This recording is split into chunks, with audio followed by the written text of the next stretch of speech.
Ya, jadi ada beberapa patokan kan sebenarnya kalau kita bicara tentang nafkah. Pertama adalah bentuknya. Yang paling dasar wajib itu kan di Quran Al-Baqarah 233 rizquhunna wa kiswatuhunna, kemudian di At-Talaq askinuhunna. Patokan dasar nafkah itu adalah rizquhunna yang para ulama mengatakan adalah makan, kemudian kiswatuhunna pakaian gitu, kiswah, dan kemudian askinuhunna tempat tinggal. Jadi pangan sanang papan kalau bahasa kita gitu ya. Jadi itu patokan dasar dari nafkah pokok atau nafkah wajib yang diberikan oleh suami seperti itu. Kemudian kalau lebih dari itu dan lain-lain silahkan, tapi wajibnya seperti itu. Kalau misalkan nafkahnya suami berlebih, kemudian memberi nafkah pada istrinya di luar itu semua, misalkan uang jajan dan lain-lain, ya silakan itu sesuai dengan kesepakatannya seperti itu. Yang kedua adalah ukuran tentang nafkah ini adalah bicara tentang kemampuan suami. Ya, kenapa dia tolak ya disebutkan ya. Jadi nafkah itu berdasarkan apa yang Allah berikan padamu. Ya, jadi diberikan kepada suaminya. Jadi patokannya pertama tadi adalah bicara bentuknya adalah 3 tadi, minimal 3 tadi, boleh lebih. Yang kedua adalah ukurannya adalah patokan nafkah suami. Nah, ketika ini makanya ada sebutan tentang tadi saya ulangi lagi ke kafaah tadi.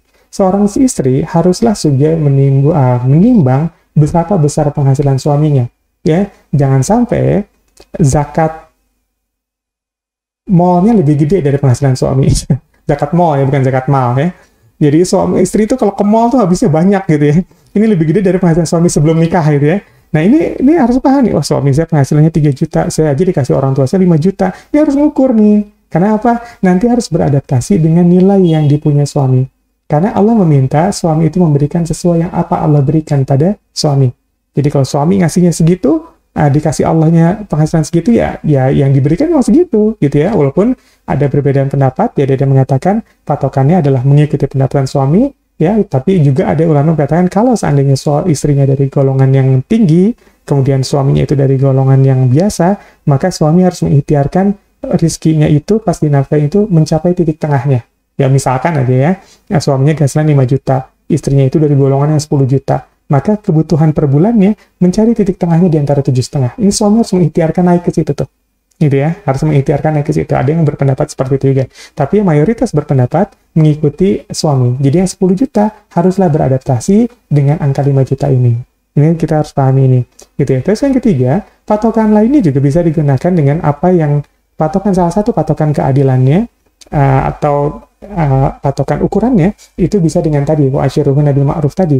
Jadi menggunakan kebiasaan setempat.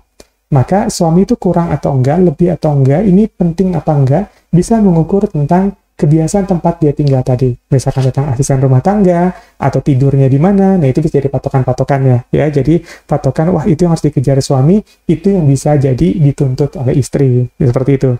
Yang keempat, itu juga bisa dengan patokan tentang penyamaan dengan apa yang dikonsumsi suami ya, berdasarkan hadis beri makan seperti kamu makan, beri pakaian seperti kamu berpakaian. Jadi patokan keadilannya bisa jadi salah satunya faktornya tentang apa yang dimakan suami. Nah kalau kita lihat sekarang suaminya ngasih kita telur, tapi dia sehari-hari juga makan telur, maka bisa jadi suami sudah berusaha berlaku adil.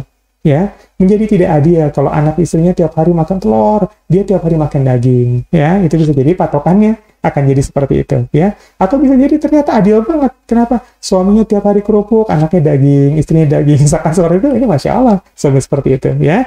Ini supaya apa? Supaya ibu benar nggak cukup atau enggak, ya. Kurangnya kita dudukan pada satu patokan, benar kurang apa enggak, ya. Apakah ini suami kita memang cuma penghasilannya segini? Apakah yang pokok, yang wajib itu memang sudah dipenuhi? Apakah kebiasaan masyarakatnya juga begitu? Apakah yang dikonsumsi sama suami mirip sama kita? Ya, nah kalau itu sudah tergambar, PR-nya kemudian tinggal dua kan, setelah terukur semua. Kita mau bersyukur sama yang diberi apa enggak? Ya, kita nuntut gini-gini pada patokannya memang bukan sesuatu yang bisa kita tuntut. Misalnya seperti tadi, ini beda dengan bab ketika suami tidak menafkahi ya, ini beda. Tapi ketika patokannya tadi katakan selalu masa kurang-kurangnya itu apa? Ya, kurangnya itu kita turunkan jangan hanya dalam bentuk rasa, tapi dalam bentuk nilai-nilai patokan-patokannya tadi. Sebenarnya kurang nggak sih? Ya, gitu. Dan kalau kurangnya dari rasa harus sudah ditimbang sebelum pernikahan. Kita tahu nih, suami kita pas mau nikah kerjaannya apa? Kerjaannya misalkan karyawan ya, karyawan di pabrik apa? Wah, range gajinya sekian. Wah, kita cukup nggak gitu ya? Nah, makanya boleh menimbang harta kan? Apa itu kan boleh untuk menimbang, dipergunakan juga untuk menimbang itu, walaupun yang utama adalah menimbang agama. Ya, tapi boleh dipergunakan untuk menimbang-nimbang hal yang sifat duniawi seperti itu. Ya, jadi selesaikan dulu sebelum menikah. Nggak usah buru-buru. Ya, kalau sudah menikah, beradaptasilah dengan aturan-aturan nafkah ini. Ya, jangan nuntut suami yang kemudian sampai memaksa suami melakukan sesuatu yang tidak diperkenankan. Ya, padahal mengharamkan yang halal aja nggak boleh. Ya ayuhan Nabi, lima tuharimu ma'ahalallah. Jadi tahrim ayat 1 ya. Kata teguran buat Nabi, Nabi, kenapa kau haramkan sesuatu yang telah aku halalkan untukmu? Mengharamkan sesuatu yang halal. Yang halal diharamin aja nggak boleh sama Allah. Apalagi menghalalkan sesuatu yang haram.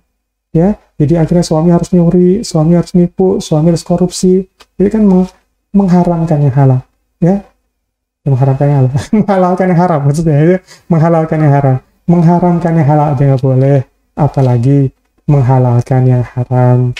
Ya, hati-hati. Dan itu At-Talaq ya, ayat 1-6 itu cerita tentang kisah itu ya, kisah istri pengen dan Nabi pengen menyenangkan istrinya. Lalu apakah kayak ditegur sama Allah, kenapa kamu mengharamkan yang halal hanya untuk menyenangkan hati istrimu? Tuh, banyak suami ngerubah-rubah hukum karena pengennya istri.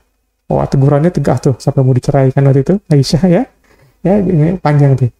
Ya, bacalah tafsir yang itu menarik ya. Tapi di situ kita belajar hati-hati pengennya istri bisa menjerumuskan suami menukar yang halal jadi yang haram atau yang haram jadi yang halal.